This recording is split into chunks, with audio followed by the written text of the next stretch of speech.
मैं दुल्हन बनी बैठी थी और ना चाहते हुए भी अपने 16 साला शौहर का इंतजार कर रही थी। मेरे दिल में कोई अरमान ना था, बल्कि मुझे तो अपने बाप पर शदीद गुस्सा आ रहा था, जिसने अपनी बीमारी की वजह से मेरी शादी ये सोचकर एक 16 साला बच्चे से करवा दी थी कि कम से कम मैं अब्बा के मरने से पहले अपने घर की हो जाऊंगी।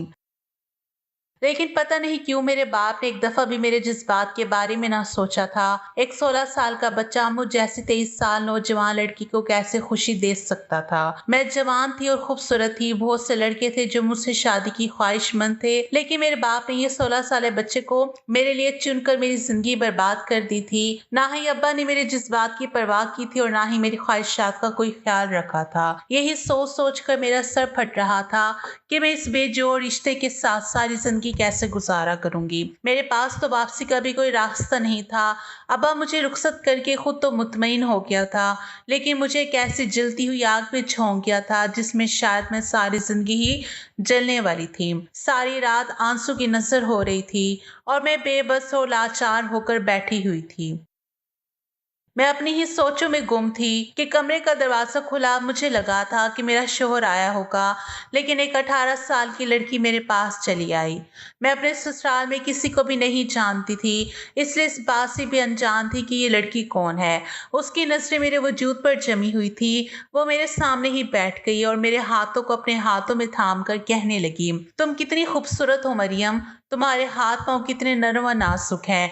तुम्हें तो कोई भी शहजादा मिल सकता था, लेकिन तुम्हारे बाप ने तुम्हें मेरे 16 साला भाई के साथ रुखसत करके तुम पर बड़ा जुल्म ढाया है। उस लड़की की बातें सुनकर मुझे अंदाजा हो गया था कि वो मेरी ननंद है। रवायाती नंदों वाला किरदार अदा नहीं कर रही थी, बल्कि उसकी हर अंदाज में मेरे लिए मोहब्बत थी। उसकी बातों ने मेरी आंखों के होश नम कर दिए और मैंने बिना कुछ कहे चंद आंसू बहाकर बेमौल कर दिए। उस लड़की ने जल्दी से मेरे आंसू पहुंचे और कहने लगी, रोने की कोई बात नहीं है मरियम, मैं तुम्हारे साथ हूँ। मेरा भाई बुरा नहीं है, वो भी तुम्हारा ख्याल रखेगा। बस वो भी बच्चा है और मेरे बाप ने तुम्हारे अब्बा की दोस्ती की खातिर तुम दोनों को रिश्ते में बांध दिया है। तुम कुछ वक्त इसके साथ इस रिश्ते को संभालो, फिर हम कुछ सोचेंगे और मैं तुम्हें इस बेजोड़ रिश्ते से आजादी दिलवा दूंगी। उस लड़की की बातें सुनकर मुझे जीने की नई उम्मीद मिल गई थी। मैं सोच रही थी कि मैं तन्हा नहीं हूँ। वाकई अगर मुझे इस रिश्ते से आजादी मिल जाती तो मैं अपनी मर्जी से अपनी जिंदगी गुजार सकती थी।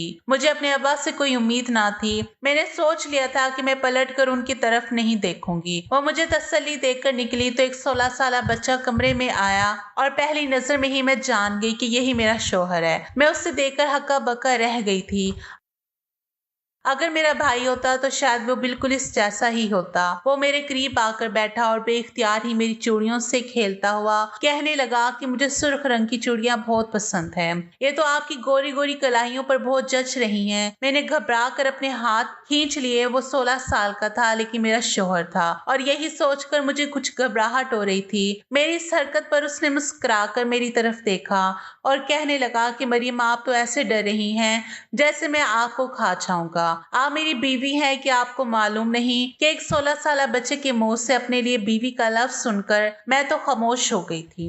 और फिर मैंने कहा कि मैं बहुत ज्यादा थक गई हूँ और लिबास तब्दील करके सोना चाहती हूँ। उसने कोई इतराज ना किया और मैं गुस्ल खाने में घुस गई। कितनी ही देर में शॉवर खोलकर नीचे खड़ी अपने आंसू को पानी के साथ मिलाती रही और अपने दिल को हल्का करती रही। मुझे यूं ही शॉवर के नीचे खड़े काफी देर गुजर गई थी और फिर अचानक ऐसा लगा जैसे किसी की नजरें मेरे वजूद पर जमी हो। मैंने घबरा कर इधर उधर देखा, लेकिन वॉशरूम में ऐसी कोई खिड़की नहीं थी कि कोई बाहर से मुझे देख सकता। तो क्या कमरे में से कोई मुझे देख रहा था?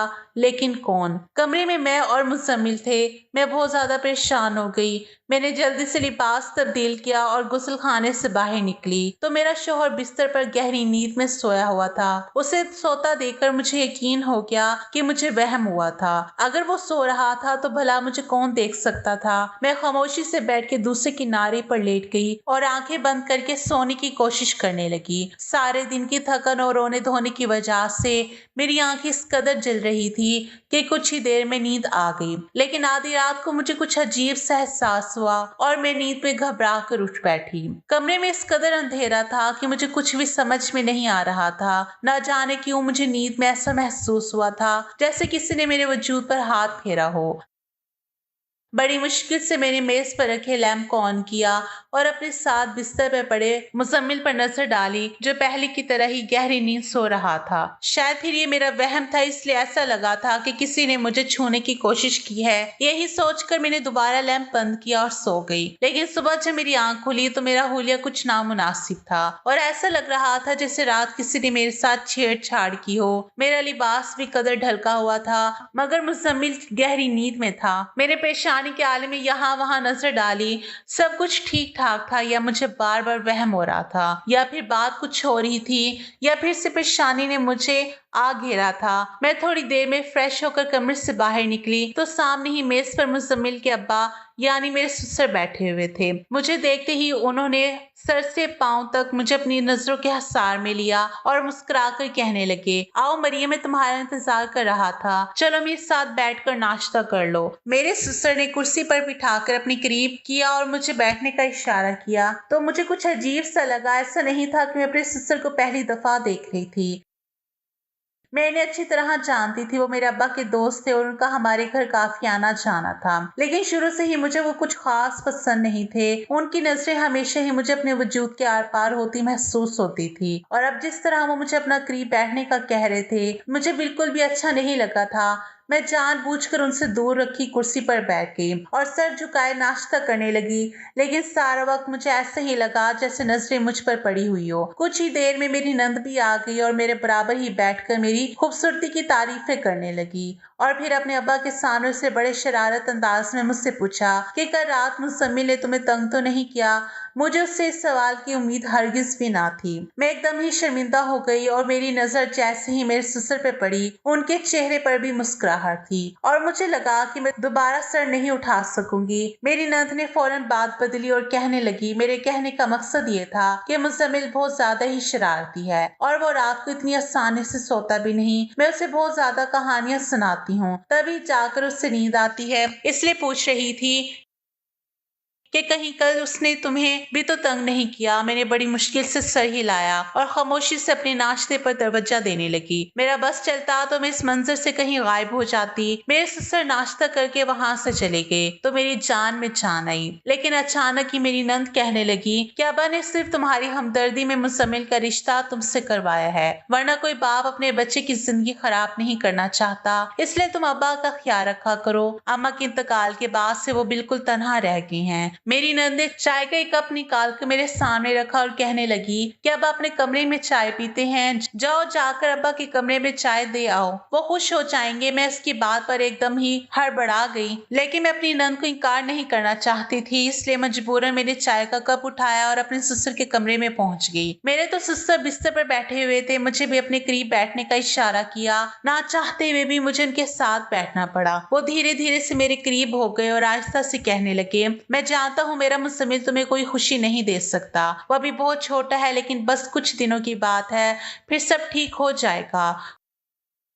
उनके मुंह से ऐसी बात सुनकर मैं घबरा कर उठ खड़ी हुई और तेज तेज कदम उठाते कमरे से ही बाहर निकल आई। ये ससुराल तो मेरे लिए गले का फंदा बन गया था। सिर्फ 16 साल शौहर ही मेरी परेशानी नहीं था, बल्कि मेरे ससुर भी मुझे एक आंख नहीं बाते थे। मैं सीधा अपने कमरे में चली आई। मुसम्मिल जाग चुका था, मुझे देखते ही भाग कर आया और मेरे गले से लग गया। मरियम, आप कहाँ चले गई थी? मैंने आपको कमरे में नहीं पाया तो बहुत ज्यादा घबरा गया था। मुजम्मिल की ये कुर्बत मुझे बुखला रही थी। उसकी उम्र भले ही कम थी, लेकिन वो मेरा मिजाज ही खोता था। फितरी तौर पर उसकी कुर्बत पाते ही मेरा दिल उसकी जानिब होने लगा था और मैंने बड़ी मुश्किल से अपने जज्बात पर काबू पाया था। वो मुझे छोड़कर पीछे हटा तो मैंने गुस्से से उसे देखा और कहा कि आइंदा मेरे करीब ना आना, मुझे अच्छा नहीं लगता। मेरी बात और उसके चेहरे का रंग बदल गया और इससे पहले वो कुछ कहता मेरी नंद चली आई और मुजम्मिल पर गुस्सा करने लगी कि वो इतनी देर से क्यों उठा है, उसकी इम्तिहान करीब है, उसे पढ़ाई पर तवज्जो देनी चाहिए।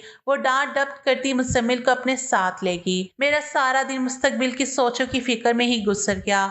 मेरी भूख प्यास सब टूट चुकी थी। रात के वक्त मेरी ननद दूध का गिलास उठाए मेरे कमरे में चली आई और कहने लगी कि भाभी, आपने सारा दिन कुछ नहीं खाया, अब कम से कम दूध पीकर सोइएगा। उसकी बात सुनकर मुझे अपनी नंद पर प्यार आ गया।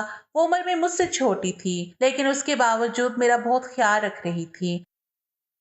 मैंने उसके हाथ से दूध का गिलास लिया اور اس کی خوشی کی خاطر دودھ پی لیا۔ مزمل بھی کمرے میں آ گیا تھا، اس نے بھی ایک گلاس دودھ پیا اور سونے کے لیے لیٹ گیا۔ ایسا لگ رہا تھا جیسے وہ مجھ سے ناراض ہو۔ اس نے ایک نظر بھی میری طرف نہیں دیکھا تھا۔ میں بھی سکون سے سونے کے لیے لیٹ گئی اور پھر جب اگلی صبح میری آنکھ کھلی تو بستر کی چادر نیچے پڑی ہوئی تھی۔ مزمل بستر پر کہیں نہیں تھا اور میری حالت کافی غیر ہو رہی تھی۔ میں رات کو صحیح لباس پہنے ہوئے تھی، لیکن اس وقت میرا لباس کندھے پر سے پھٹا ہوا تھا جیسے کسی نے زور آزمائی کی ہو۔ میرے پریشانی کے عالم میں مزمل کو دیکھا تو وہ بیڈ سے نیچے پڑا ہوا تھا، شاید نیند کے عالم میں نیچے گر گیا تھا، لیکن پھر بستر کی ایسی حالت کس نے کی تھی اور میرا لباس کیسے چاک ہوا تھا؟ مجھے کچھ بھی سمجھ نہیں آ رہا تھا۔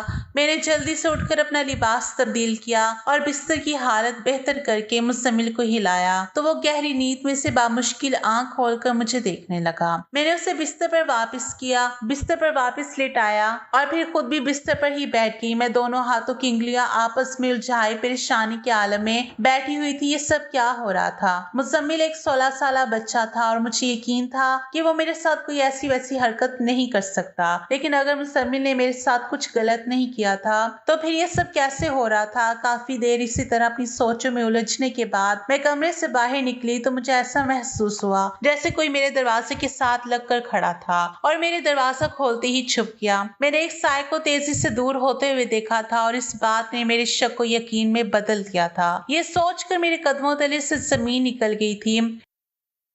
اس گھر میں مزمل کے علاوہ اگر کوئی مرد تھا تو وہ میرا سسر تھا، اور میں سوچ بھی نہیں سکتی تھی کہ کوئی باپ اپنے بیٹی کی بیوی کے ساتھ کوئی غلط حرکت کر سکتا ہے۔ میں اپنے ہی شوہر کے گھر میں خود کو غیر محفوظ تصور کر رہی تھی۔ واش روم سے نکل کر نند میرے پاس آئی اور میرے چہرے کے اڑے ہوئے رنگ دیکھ کر کہنے لگی، بھابھی سب خیریت تو ہے؟ کیا ہوا آپ کو؟ کیوں پریشان کھڑی ہیں؟ میں نے ڈرتے ڈرتے اس کو بتایا کہ مجھے ایسا لگ رہا تھا جیسے کوئی میرے دروازے کے ساتھ کھڑا ہو یا پھر اندر جھانکنے کی کوشش کر رہا ہو۔ میری بات سن کر وہ حیران ہوئی اور کہنے لگی کہ ابا تو صبح سے ڈاکٹر کی طرف گئے ہوئے ہیں اور مزمل آپ کے کمرے میں ہے، میں کھانا تیار کر رہی ہوں، آپ کو یقیناً کوئی وہم ہوا ہے۔ میں نے اس کو یقین دلانے کی کوشش کی، میں نے خود کوئی سایہ دیکھا تھا، لیکن اس کو میری بات پر یقین نہ آیا۔ وہ یہی کہہ رہی تھی کہ گھر میں اس کے علاوہ اس وقت اور کوئی نہیں۔ مزمل کو امتحانات سے ایک ہفتہ پہلے ہی اسکول سے چھٹیاں ملی تھی اور آج اس کی آخری چھٹی تھی۔ میری نند عائشہ مجھے بتانے لگی کہ وہ پڑھائی میں بہت تنگ کرتا ہے اور اب مجھے اسے پڑھانا چاہیے۔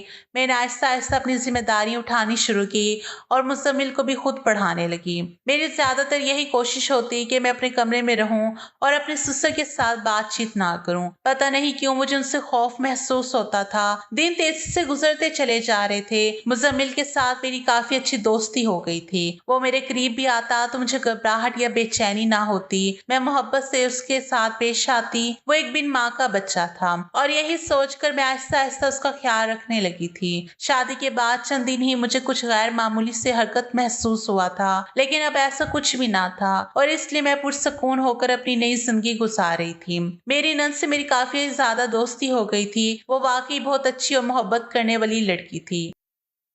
اس نے میرا خیال رکھنے اور دل جوئی کرنے میں کوئی کسر نہ چھوڑی تھی۔ دوسری طرف مزمل بھی عام بچوں جیسا نہیں تھا، بلکہ وہ مجھے اپنی عمر سے بڑا اور ذمہ دار معلوم ہوتا تھا۔ میری شادی کو یہ تیسرا مہینہ تھا۔ میری طبیعت کچھ خراب رہنے لگی تھی۔ ہر وقت چکر سے محسوس ہوتے، کچن میں جاتی تو چیزوں کی خوشبو سے جی گھبرانے لگتا، کھانا دیکھ کر طبیعت خراب ہونے لگتی۔ شروع میں مجھے لگا کہ شاید یہ سب کمزوری اور گرمی کی وجہ سے ہے، لیکن پھر ہر گزرتے دن کے ساتھ میری طبیعت نڈھال ہوتی چلی گئی اور جب میری نند نے میری طبیعت زیادہ خراب دیکھی تو زبردستی میرا ہاتھ پکڑ کر مجھے اپنے ساتھ ڈاکٹر کے پاس لے گئی۔ ڈاکٹر نے کافی سارے سوالات کرنے کے بعد الٹرا ساؤنڈ کرنے کے لیے بھیجا اور جب رپورٹ سامنے آئی تو میرے سر پر آسمان گر پڑا، کیونکہ میں حاملہ ہو چکی تھی اور یہی بات میرے لیے ناقابل یقین تھی۔ میرا شوہر ایک 16 سال کا بچہ تھا جس کے ساتھ میرا کوئی تعلق نہیں تھا، تو پھر میں حاملہ کیسے ہو سکتی تھی؟ میں نے گھبرا کر ڈاکٹر سے کہا کہ یقیناً آپ کو کوئی غلط فہمی ہوئی ہے۔ میری بات سن کر ڈاکٹر مسکرائی और कहने लगी, आपकी नई नई शादी हुई है ना, इसलिए खबर सुनकर आप थोड़ी परेशान हो गई हैं। लेकिन परेशानी की कोई बात नहीं, हामला होना कोई बीमारी तो नहीं है, ये तो खुशी की बात है। आप तो खुदा का शुक्र अदा करें, शादी के तीसरे ही महीने अल्लाह ने आपकी झोली भर दी, वरना लोग तो सालों साल मनते मुरादे मांगते हैं और फिर भी औलाद जैसी नेमत से मरहूम रहते हैं। डॉक्टर ने कुछ दवाइयां लिखकर मेरे हाथ में पर्चा थमाया तो मैं हैरान व परेशान से अपनी नंद के साथ बाहर निकल आई। उसके चेहरे की हवाइयां भी उड़ी हुई थी और जबान को ताला लग गया था। मेरी आंखों में आंसू आ रहे थे। मैंने गुस्से से अपनी नंद से कहा कि ये सब क्या हो गया है, मेरे और मुजम्मिल के दरमियान तो ऐसा कुछ भी नहीं था, फिर मैं कैसे हामला हो सकती हूँ? मैं हरगिज भी बदकिरदार औरत नहीं हूँ। मेरी नंद ने गहरी नजर मेरे वजूद पर डाली और बिना कुछ कहे मुझे घर ले आई। सारा रास्ता वो खामोश रही थी और मुझे लग रहा था कि मैं उसकी नजरों में कसूरवार हूँ। मुझे डर था कि अगर वो भी मेरे किरदार पर यकीन नहीं करेगी तो मैं कहाँ जाऊंगी। अपने ससुर से तो मुझे जरा भी उम्मीद ना थी, कहीं ये बच्चा मेरे ससुर का तो नहीं। ये ख्याल आते ही मेरे पैरों तले से जमीन निकल गई थी। मैं और आयशा जैसे ही घर में दाखिल हो गए तो सामने ही मेरे ससुर बैठे थे। उन्हें मालूम था कि हम डॉक्टर के पास गए हैं। मुझे देखते ही उन्होंने फौरन मेरी तबीयत के बारे में पूछा तो मेरी आंखों से आंसू गिरने लगे और आयशा और मैं सर पकड़ कर बैठ गए और उसने अपने बाप को मेरे हामला होने की खबर सुना डाली और मुझे लगा कि मैं शर्म के मारे जमीन में धंस जाऊंगी। ये बच्चा उनका था, तब मैं किसी को मुंह दिखाने के काबिल नहीं रहूंगी। मुजम्मिल बच्चा जरूर था लेकिन इतना छोटा भी नहीं था कि उसे लफ्ज हामला का मतलब समझ न आता। ये खबर सुनते ही मेरे ससुर गुस्से में उठ खड़े हुए और नफरत से मेरी तरफ देखते हुए कहने लगे कि मैं तो तुम्हें बहुत नेक और पारसा समझकर अपने घर की बहू बना कर लाया था। मैंने सोचा था कि तुम्हारे मरते हुए बाप की आखिरी ख्वाहिश भी पूरी हो जाएगी और मेरे बिन माँ के बच्चे को तुम्हारा सहारा मिल जाएगा, लेकिन तुमने तो हमारे दामन पर दाग लगा दिया है। ये किसका बच्चा है? तुमने किसके साथ गुनाह किया है? इससे पहले कि मैं कोई जवाब देती, मुजम्मिल बीच में बोल उठा और कहने लगा कि अब्बा, मेरी बीवी ऐसी नहीं है, आप गलत समझ रहे हैं। मैंने हैरत से उसकी तरफ देखा था। वो 16 साल बच्चा आज मेरी हमायत में अपने बाप के सामने खड़ा हो गया था, जबकि मैंने तो कभी उसे पूरे दिल से अपना शोहर भी नहीं माना था। मुजम्मिल के अब्बा गुस्से में कहने लगे, फिर तुम बताओ, ये बच्चा क्या तुम्हारा है? उनके सवाल पर वो खामोश हो गया। मेरे ससुर गुस्से में यहाँ से वहां टहलने लगे और फिर उन्होंने ये एक फैसला किया जिसे सुनकर मेरे सर पर आसमान गिर पड़ा। वो मुजम्मिल से कह रहे थे कि अभी और इसी वक्त इस बदजात लड़की को तलाक दो और इसको यहाँ से चलता करो। इसके साथ की नेकी आज हमारे गले का तोप बनने वाली है। तलाक का लफ्ज सुनते ही मेरी चीख निकल गई और फिर एक ऐसी बात हुई कि मेरी रूह कांप गई। मेरी नंद ने बता दिया था कि यह बच्चा किसका है और इसी बात में मेरे कदमों तले से जमीन निकल गई थी। वो जानती थी कि मैं किसके बच्चे की माँ बनने वाली हूँ, लेकिन खौफ के मारे खामोश थी। और जब उसे पता चला कि मेरी जिंदगी बर्बाद हो जाएगी तो उसने सच बता दिया। वो रोते हुए कहने लगी कि वो एक लड़के को पसंद करती थी और वो लड़का छुप छुप कर मिलने के लिए आया करता था। आयशा ने उसे पूरे घर की चाबियां दे रखी थी, लेकिन जब मैं रुखसत होकर यहाँ आई तो शादी वाली रात उस लड़के ने मुझे देख लिया और मेरी खूबसूरती से बहुत ज्यादा मुतासिर हुआ। लेकिन आयशा को हरगिज भी अंदाजा नहीं था कि उसकी नीयत खराब है। उस लड़के ने घर की चाबियों से फायदा उठाकर शादी की रात मेरे कमरे में आकर ना सिर्फ गुस्ल खाने में मुझे शावर लेते देखा, बल्कि वो हर रात को मेरे ही कमरे में छुप गया और मौका पाकर मेरे साथ जबरदस्ती करता रहा। लेकिन मेरी आंख खुल गई और उसे अंदाजा हुआ कि मैं कच्ची नींद सोती हूँ। इसलिए उसने आयशा को कहा वो हम दोनों मियाँ बीवी को नींद की दवा देकर सुलाया करें ताकि उन्हें मिलने में आसानी हो।